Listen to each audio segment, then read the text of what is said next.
처음 작업을 하시는 감독님입니다. 첫 작업의 촬영 컨셉트에 대해서 좀 어떤 이야기들 나누셨는지 먼저 이야기 들어볼까요?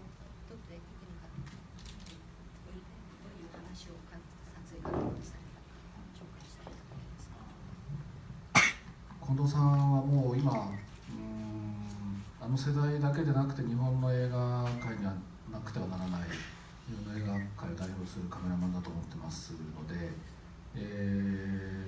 どっかのタイミングでご一緒したいなというふうに前から思ってたんですね。それが今回実現して、クランクインの前に彼から提案があったのは、今回の作品は非常にベースとしてはリアルにリアリズムで撮っていくけれども、作品の例えば光の入り方とか色の見え方がどこか詩的な、要素というものを見つけていきたい。貧しい暮らしの中にもそういう詩的なものをカメラが見つめていくという作業をしてみたいというふうに話されたので、今回はカメラテスト、フィルムテストも含めてそういう方向性で、絵の光と影の設計をしています。 곤도류토 촬영 감독님은 그 세대 안에서 뿐만이 아니라 일본 영화계 전체를 통틀어서 없어서는 안 될 존재, 그 정도의 카메라맨이라고 제가 생각을 하고, 그래서 언젠가는 한번 꼭 같이 작업을 해봤으면 좋겠다는 생각을 이전부터 하고 있었고, 그것이 이번에 실현되었습니다. 크랭크인 촬영 개시 전에 촬영 감독님하고 이야기를 나눴던 것 중에서는요, 이분이 뭐라고 제안해 주셨냐면, 영화 전반에서 카메라가 바탕을 두기에는 리얼리즘, 사실주의적인 그 촬영의 바탕을 두면서도 빛을 어떻게 드리는가, 혹은 색을 어떻게 쓰는가, 표현하는가 라는 부분에서 사실주의 바탕을 두되 시적인 요소도 놓치지 않는 그런 식으로 찍어가고 싶다고 이야기를 했습니다. 이 나오는 등장인물들의 생활이 경제적으로는 가난한 사람들이지만 어딘가 시적인 요소도 직시를 하고 놓치지 않는 방식으로 했으면 좋겠다는 이야기를 해주셨고요. 그래서 촬영 전에 카메라 테스트, 필름 테스트 모두 그런 방향에서 했습니다. 네, 촬영 감독인 곤도류토 감독은 최근에 많이들 보셨어요. 아름다운 별, 오버 더 펜스, 소라님 영화를 촬영한 감독님이십니다. 다른 계절도 감독님의 영화 중에서는 많이 볼 수 있지만 이 영화를 포함해서 여름의 느낌들이 좀 중요하게 담긴 영화들이 많다는 생각을 했는데요. 이 영화 역시 여름만 배경으로 한 것은 아니지만 주요한 이야기의 흐름이 여름 안에 있다는 점에서 굉장히 여름이 돋보이는 영화라고 할 수 있습니다. 여름의 풍경이나 모습들에 좀 끌리시는 면들이 있는 걸까요?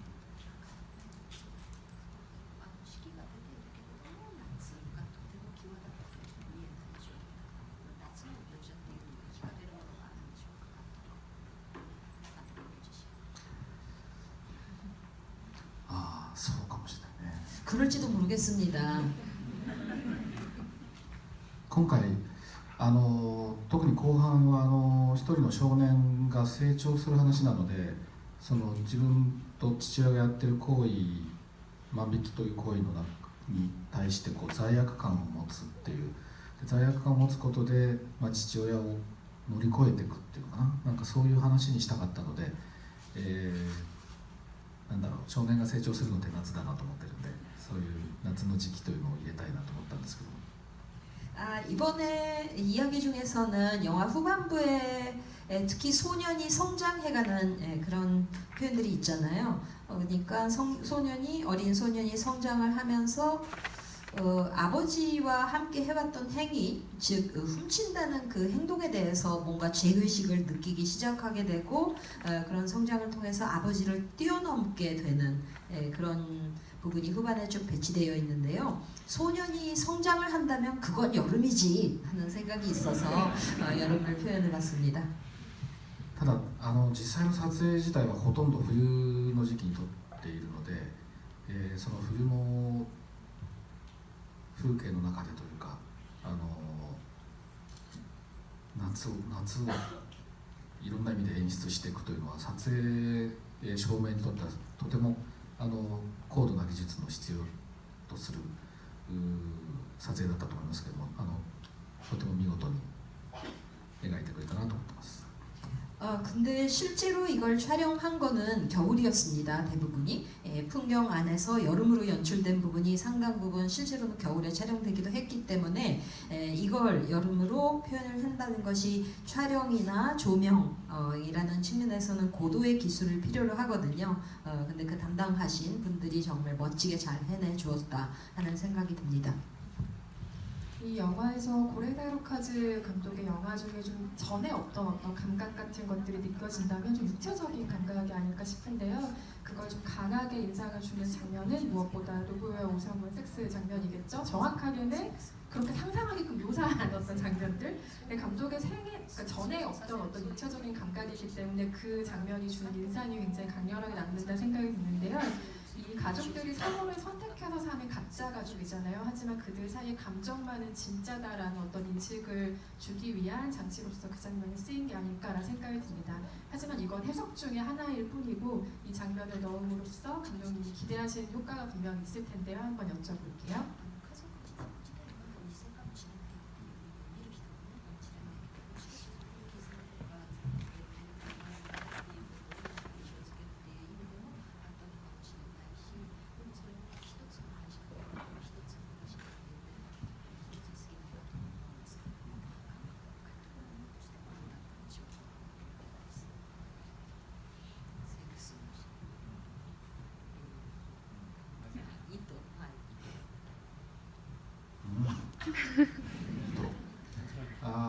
肉体、今までそのファミリードラマというのを何本か撮ってきた中で直接的にその性的なものというのは、描いてこなかったので、やや間接的な表現にとどめていたもんですから、今回はその血縁がないからこそ逆にあの家族をつなぐものの一つとして、セックスというものを、夫婦をつなぐものと言ってもいいんですけども、で少年が成長していく上での性的なものっていうそういうものをきちんと描きたいというのは企画の最初の段階からありました。なので今回はそこは逃げずにやってみようかなというふうに思ってました。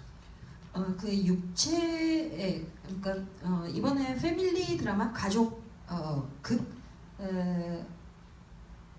제가 이렇게 하면서도 그 동안에 그 육체적인 부분에 대해서 혹은 성적인 부분에 대해서 이렇게 표현을 한 적이 없었던 것 같습니다. 말씀하신 것처럼 직접적으로는요.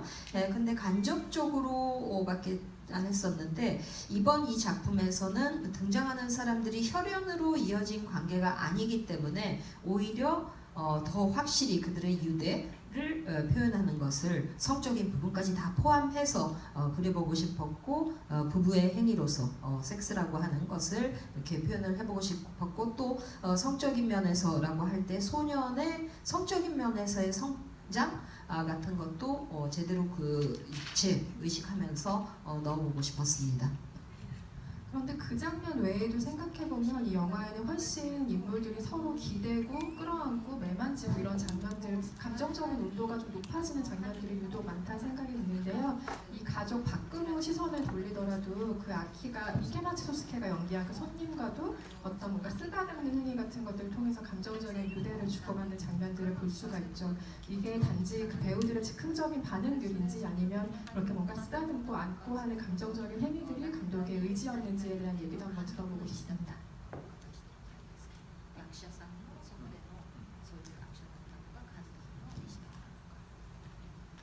触れるっていう行為に関しては全部台本に書いてるものですね。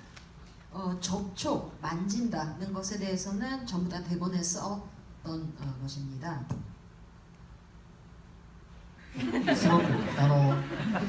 すごく大事だなと思ってました。そこは。 그 부분 굉장히 중요하다고 생각합니다. 다른 영화에서도 조금 더 중요하게 생각하셨나요?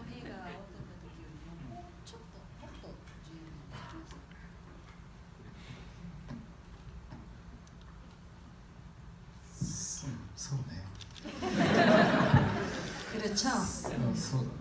네, 그래요.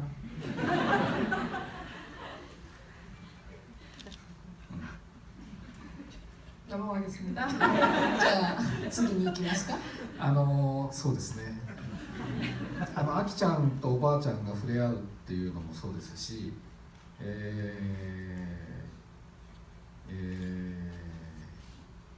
代と凛が傷を見せ合ってこうやけどの後に触れるっていうのもそうですし、こう顔に触れるのもありましたし、修が海の中で、翔太の股間を触るっていうのもそうですし、なんかそういういろんな感情とともに人が人に触れるっていうものを、たくさん描こうというのを思ってました。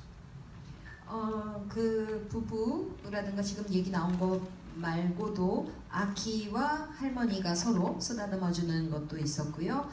또 노부요와 린이 서로 자기 몸에 남은 화상, 상처, 자국을 만져주는 부분도 있었고, 또 얼굴을 서로 만져주는 그런 것도 있었고요.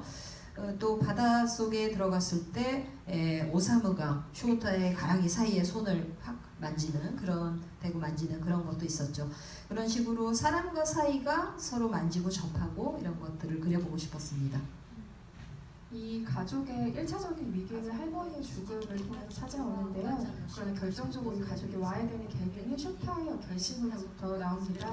이 설정이 시나리오 초기 상황에서부터 처음부터 변함없는 설정이었는지 궁금하고요. 어린아이가 둘이잖아요. 그중에도 쇼타에게 그 가족을 와해할 수 있는 심정적인 결단을 내리도록 그 역할을 주신 이유에 대해서 한번 들어볼게요.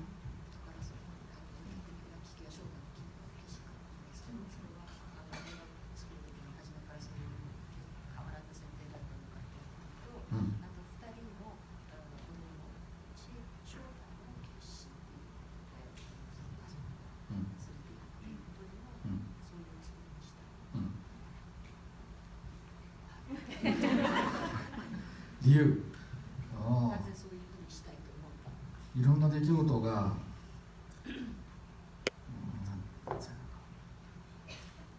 いいことと悪いことって常に背中合わせだから、いろんな出来事は全てそういう両面があるように描こうと思っていたので、今の点に関して言うと、翔太が成長するっていうとてもポジティブなものが家族を崩壊に導くっていうネガティブな出来事につながっていくっていう、そういうこう陰と陽、一つの出来事についての陰と陽っていうのを必ず描こうという、それは全体の構成もそうですし、小さなエピソード自体もなるべくそういう作りにしているつもりなんですけど、なのでそこはもう最初から決めてた着地点でした。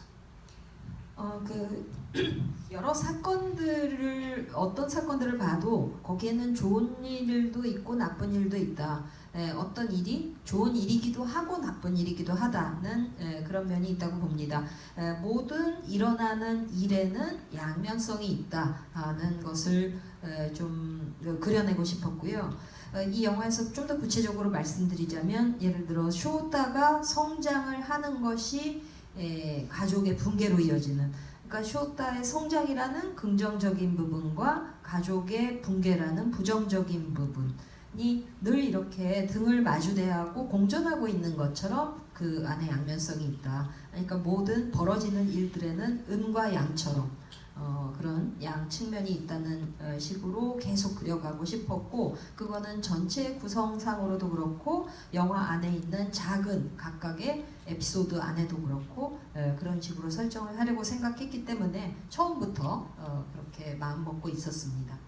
だから映画のラストも家族は崩壊しても二度と多分一緒には住まないですし、両親は翔太と凛と一緒に暮らすことを諦めますけれども、諦めることで多分父親になって母親になるんだと思うんですね。一緒に暮らしている時にはそうではなかったかもしれないけども、離れ離れになってようやく彼らは要するに自分が諦めることで父になるっていう母になるっていう、そういう着地点を目指そうと思いました。 그래서 영화의 마지막 장면 이후에 대해서 생각해보면 아마도 이 두 아이는 앞으로 그 엄마 아빠일 수 있는 그 두 사람하고는 장차 같이 살 일이 아마도 없지 않을까 생각이 되기도 하지만, 또 이 엄마 아빠들도 그러니까 오사무와 노부요 같은 경우에도 쇼타와 린 데리고 같이 살 일은 없겠죠. 그리고 그 같이 산다는 것을 포기하게 된 것인데 영화 후반부 장면에서는요. 그렇지만 같이 살기를 포기하면서 이 두 사람은 그때 오히려 포기하면서 아빠가 될지도 모르고 엄마가 되었는지도 모릅니다. 즉 떨어져 살기로 하고 이 아이들을 오히려 놓게 됨으로써 엄마나 아빠가 될 수 있는 그런 측면도 있지 않았을까 싶습니다. 이 영화에서 또 우리가 잊을 수 없는 장면 중에 하나를 꼽으라면 바로 안도 사쿠라의 눈물 장면을 꼽을 수 있을 텐데요. 칸 국제영화제에서 케이트 블란쳇이 이런 얘기를 했었죠. 앞으로 내가 눈물 연기를 하면 이 배우 연기를 무조건 따라할 줄 아세요 라는 명언을 남기기도 했는데, 사실 감독님이 일본에서 하신 인터뷰를 보니까 이 장면은 사쿠라 배우의 리액션이라고 합니다. 그러니까 그 상황을 대사로 주지 않고 질문하는 사람에게만 대사를 알려준 후에 사쿠라의 반응을 찍은 것이라고 하는데요. 사실 감독의 다른 영화들을 보면은 그 인물들이 너무 눈물을 흘리는 장면 같은 것들도 의식적으로 좀 걷어내는 면들이 좀 많이 보였는데요. 편집을 이번에도 직접 하셨기 때문에 아마 편집 장면을 충분히 걷어낼 수도 있었을 장면일 텐데, 이것을 살려두신 것은 아마 그 장면에서 어떤 감흥을 받으셨기 때문이겠죠? 그에 대해서 한번 여쭤보겠습니다.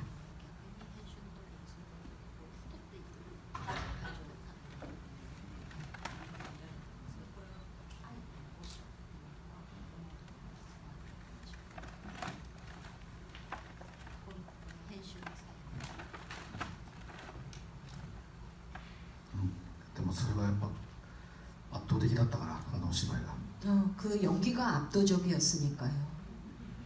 あれはもう現場でもちろん台本に泣くとは書いてないですし、彼女がどういうリアクションをするかはわからないまま回し始めているので、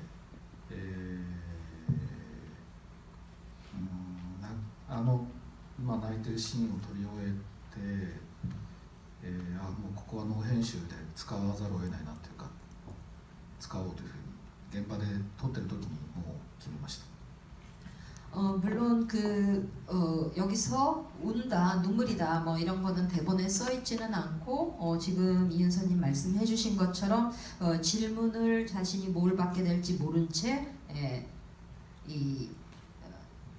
카메라를 계속 돌리고 있는 거죠. 그러니까 안도 사쿠라 씨가 어떤 반응을 보일지 모른 채 카메라를 돌리기 시작을 하고 찍고 있는 건데, 우는 씬을 다 찍고 나서는 이거는 뭐 도저히 편집 없이 쓸 수밖에 없지 않나. 그러니까 편집 없이 써야 되겠다. 그런 마음이 그 자리에서 찍으면서도 이미 느껴졌습니다.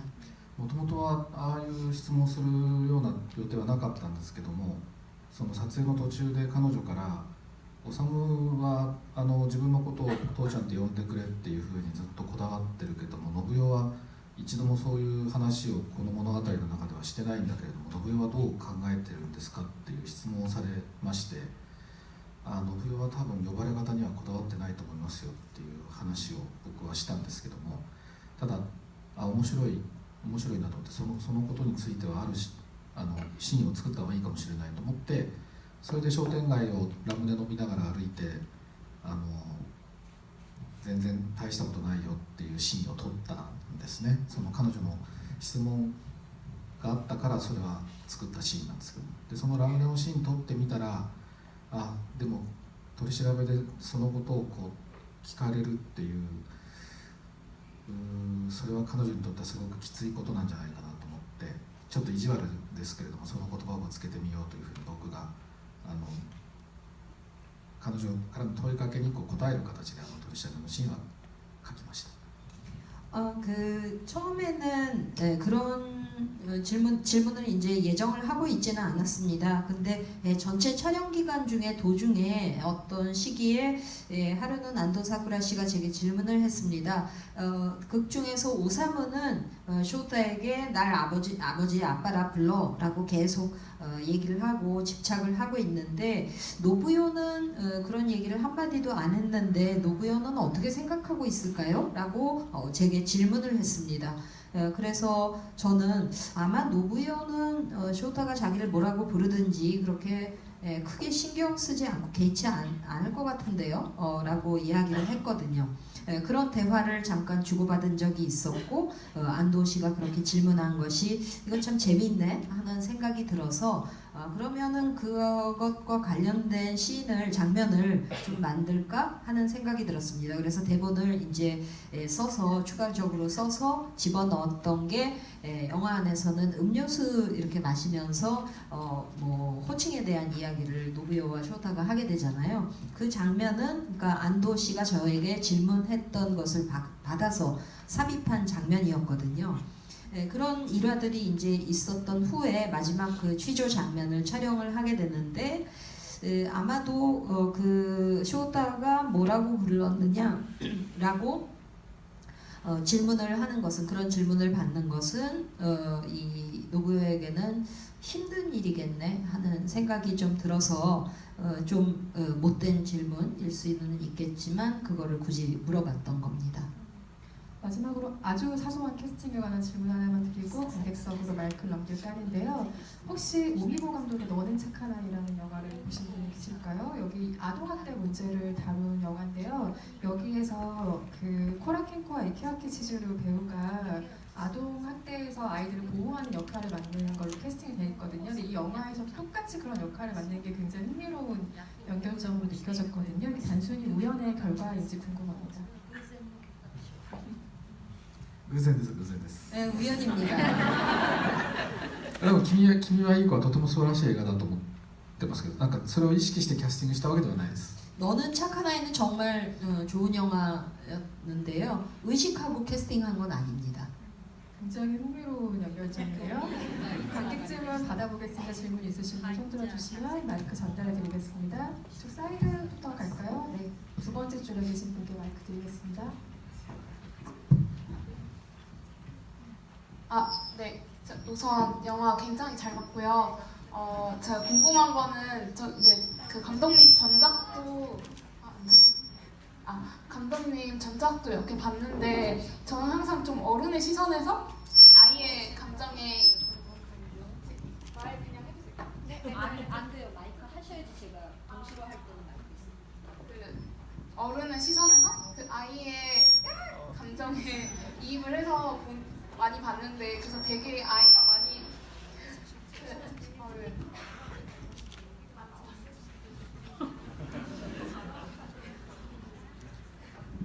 네. 항상 볼 때 이제 어른의 시선에서 아이의 감정에 좀 이입을 해서 영화를 많이 봤어요. 그래서 되게 아이가 많이 상처받았겠다라는 생각을 하면서 저도 되게 많이 상처받고 좀 고통스러운 적도 있었거든요. 그래서 때때로 감독님이 조금 믿기도 했는데 이거를 의도를 하신 건지 아니면 혹시 영화를 만드실 때 그 아이들 캐릭터의 마음은 어떻게 상상하시는지가 좀 궁금했습니다.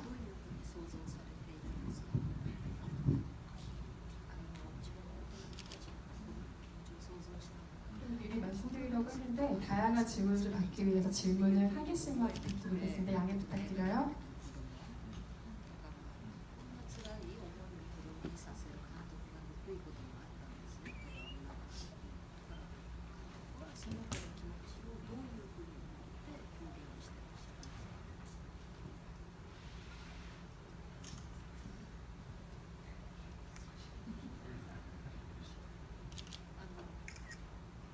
감독님이 아이 마음이 어떠리라고 생각하냐는 그 말씀이죠. その子の気持ちはどんな気持ちだろうと想像してらっしゃいます。そう子供が辛いと思う。子供辛いと思ってしまうっていう意味の質問演じている役じゃなくてその翔太らしくなら翔太にならりすごく辛い大人から子供の観客から少女が見ていて辛いだろうなっていうふうに思うと辛かったんですよすごく。だからそういうことをさせてそういう状況を作ってる監督が憎かったんですね。で実際こうやって目の前にいるから仕方ない。 여러분 저희에게 시간이 별로 없는 관계로 간단한 질문으로 부탁드리겠습니다. 감사합니다. 辛いと思いませんか？제가 その子というのは役の子ってことですか？ 그 아이라는 게 그 역할 얘기예요, 배우 얘기예요? 약 린의 마음이 어떨 거라 생각합니까? 쇼타 마음이 어떨 거라 생각합니까? 그 질문이시죠? 어떻게 생각하시고 그런 캐릭터들을 표현을 どういう思いからそういうキャラクターを作ったんですか？監督はどういう思いからそういうキャラクターを作ったんですか？どういう思いから非常に今何を問われているのかがわからなくなってるぞ。 알고 싶어 하시는 게 뭔지 つらい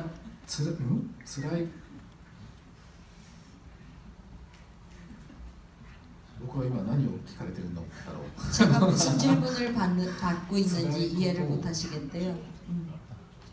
네, 죄송합니다. 다음 질문 받아야 될 것 같아요. 죄송합니다. ごめんね。今 네, 죄송합니다. 죄송합니다. あのね、 질문이 이해가 ちょっと 잘 안 答えになるかどうかわかんないけど、つら 답이 될지 어떨지 子供たちは 모르겠지만 この話が辛い話だって知らずに現場に来てるから台本を渡してないので、おばあちゃん家に一緒に暮らす話だよっつって始まってるから、だんだん物語がこう悲しい方向に行き始めた時に、みゆちゃんは今日は行きたくないって言い始めて、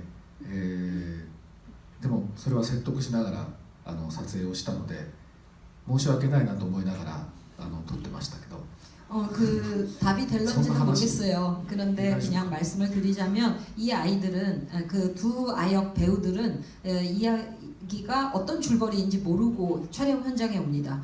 그러니까 그냥 대본에 할머니 집에 놀러 가는 그런 거다라고 생각을 하고 촬영 현장에 와서 그냥 할머니 집에 놀고 뭐 그런 거죠. 근데 거기 와서 찍다 보면은 줄거리가 왠지 모르게 슬픈 방향으로 가고 있는 것 같은 느낌을 아이들도 받거든요, 배우인 아이들이. 그래서 그런 분위기가 나왔을 때 린을 연기했던 미유 같은 경우에는 오늘은 가기 싫어 뭐 이러면서 안 오려고 하고 그랬던 거를 설득해서 촬영장 오라고 그렇게 해서 찍기도 했기 때문에 아 되게 미안하네 그런 생각을 하면서 찍기는 했습니다. 질문에 대한 답인지 모르겠습니다. 네, 다음 질문 받아보겠습니다. 고레다 감독님 오늘 특별히 오신 관객 여러분들이 감독님의 지명을 기다리고 있지 않을까 싶어서 한 명 골라주시죠. 남성분 지금 손 들고 계신 분. 네, 정 가운데 계신 남성분 말씀하시는 거죠?白いシャツ。 예, 너무 재밌게 잘 봤습니다. 전 예전부터 궁금했던 점이 있었는데요. 감독님 작품에 보면 죽은 사람들이나 떠난 사람들의 이제 그림자나 부재가 많이 다뤄지잖아요. 네? 부재. 아, 부자요. 부자っていうのがありますよ。 남겨진 사람들이나 죽은 사람들 그늘가 이제 죄송합니다. 지금 너무 긴장해서. 예, 그런 세계를 그리는 이유가 좀 궁금했습니다. 저는 예. 남겨진 사람들의 슬픔을 이제 업고 가는 사람들의 세계가 그려지잖아요. 예. 이번 영화에서 그런 부분 크진 않지만 항상 그런 요소들을 많이 두시더라고요. 그래서 그런 연출을 하시는 의도나 예, 말씀 한번 들어보고 싶습니다. そういう演出をされる理由をごめんなさい。亡くなる人、どっかに旅立って離れていく人の不在という悲しみを背負っている人に眼差しを向けてらっしゃると思うんですよ。そうですね。 그렇죠. 理由 네, 왜 그런지 하고 今回はでも多分少しそういうモチーフから離れたつもりだったんだけどな。不在、例えば海町ダイアリーとかはこう登場してこない父親の影というものをこうみんなが持っている、みんなが抱えている、みんなが断片的にその父親の記憶を持っていて、でもそれがみんな違う、でもそれがこう集まってみんながこう集まってその父の断片が集まると一人の人間像ができるみたいな。でも父は最後まで登場しないっていう、なんかそういう話が好きなんだよね。 아마 그랬던 것 같은데요. 그래도 이번에 어느 가족에서는 그런 모티브에서 조금 이렇게 탈출했다고 생각을 했는데요. 그 부재라는 것을 생각을 할 때 말씀하신 그 바닷마을 다이어리 같은 경우에는 특히 그 부재라는 것이 더 돋보일지 모르겠습니다. 아버지의 그림자가 있고 모두가 그 영화에 나오는 사람 모두가 아버지에 관한 단편적인 기억들을 가지고 있고 또 그 단편들이 사람에 따라서 다 다르고 그러니 그 조각조각들을 맞춰가면 아버지의 하나의 인간상이 나오는 그런 식으로 이제 부제가 그려졌었는데요. 이번에는 좀 또 달랐었던 것 같은데요. 보충 설명을 조금 드리자면 해외 영화제 가실 때마다 받는 질문이긴 해요. 근데 이것이 일본의 죽음이 늘 곁에 있고 조상을 생각하는 마음으로 좀 잘 살아야겠다는 세계관에서 비롯된 것이라는 말씀을 자주 하시기도 하고요. 어린이가 자주 등장하는 이유는 어린이가 현재 어른을 비추는 거울이기 때문에 어린이 캐릭터를 자주 만든다는 이야기도 하시곤 합니다. 다음 질문도 받아보겠습니다. 이번에 이쪽 사이드로 가볼까요? 저쪽 끝에 계신 관객분 마이크 전달 가능할까요? 끝에서 두 번째 계신 관객분요.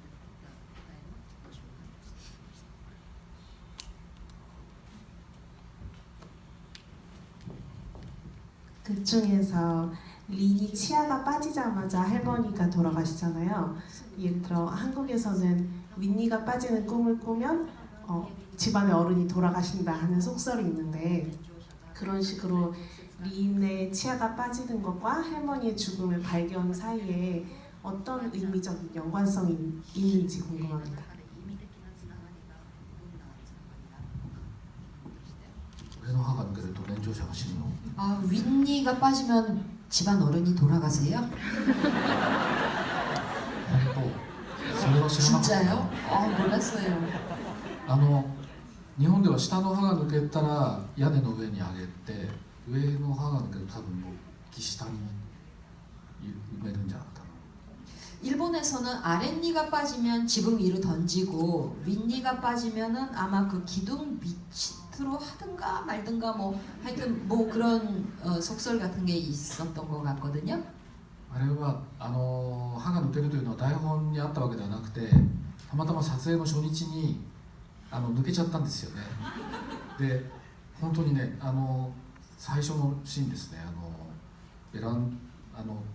団地の踊り場にいてリリー・フランキーさんがコロッケ食べるって言ったら歯が抜けたって言われたんですよねそれで慌てて翌日差し歯を作りに行ってでも歯が抜けるっていうせっかく抜けたんだからなんか抜けるシーンを考えてみようかなと思ってそれでリンの歯が抜けた時に入れ歯をしてたおばあちゃんが死ぬっていうそれでおばあちゃんは床下に埋めるけど歯は屋根の上に投げるっていうなんかそういう対比で物語をあそこがまあ分岐点なのでそこをこう大人になっていくリンと亡くなっていくおばあちゃんっていうのをこう対比してみようかなというふうに思いついて台本を書き直したんですけど 그 이가 빠지는 거는 원래 대본에 있었던 게 아니고요. 촬영 당일날 그냥 이가 빠졌어요. 린 촬영하는 첫 장면이 릴리 프랑키 그러니까 오사무가 린에게 다가가서 그 단지에 이렇게 혼자 있는데 다가가서 고로케 먹을래? 얘기를 하니까 이가 빠졌어요. 이렇게 갑자기 얘기를 해서 그냥 우연히 그 상황에서 이가 빠진 거였었거든요. 그리고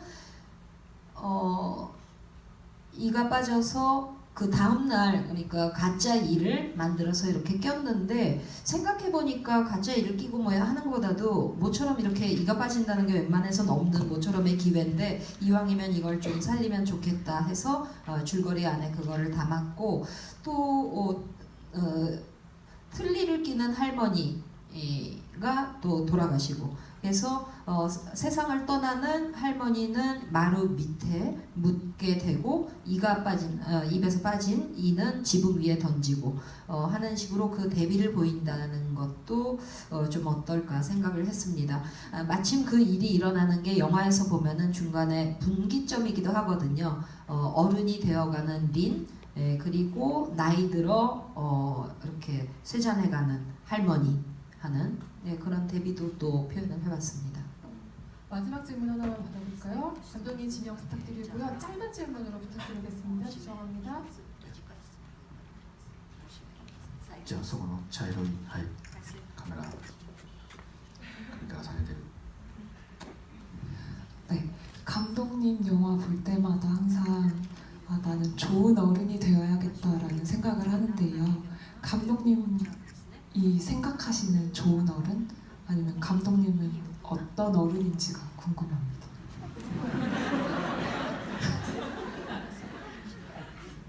평소에 생각해 두신 게 있길 바랍니다. 考えたことある例があると思います。いい大人なんだろうね。 좋은 어른 뭘까요? 僕の映画に出てくるのは大体こう子供らしくない大人びた子供とこう成熟しきらない大人、子供っぽい大人たちっていうのが組み合わせとしては出てくるんだよね。 제 영화에는 대체로 보시면은 아이답지 않게 좀 조숙한 아이 그리고 성숙하지 못하고 좀 애들스러운 그 어른답지 못한 그런 어른이 잘 나온단 말입니다. 決して今回のリリー・フランキーさん演じたオサムのような大人を僕は許してるわけではないですけども、ただあんなにどうしようもない成長しないダメな大人でも少年がその父親を乗り越えていく反面教師にはなるからね。そういう存在意義は価値はあるもんね。だからなんだろうね、そういうもんだよね。でもね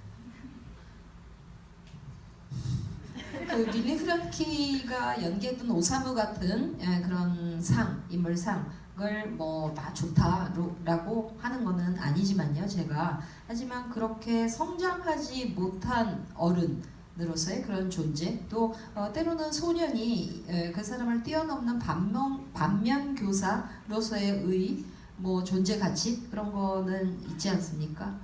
뭐 그래서 그런 의미라도 있고. 뭐 사는 게 그렇죠 뭐.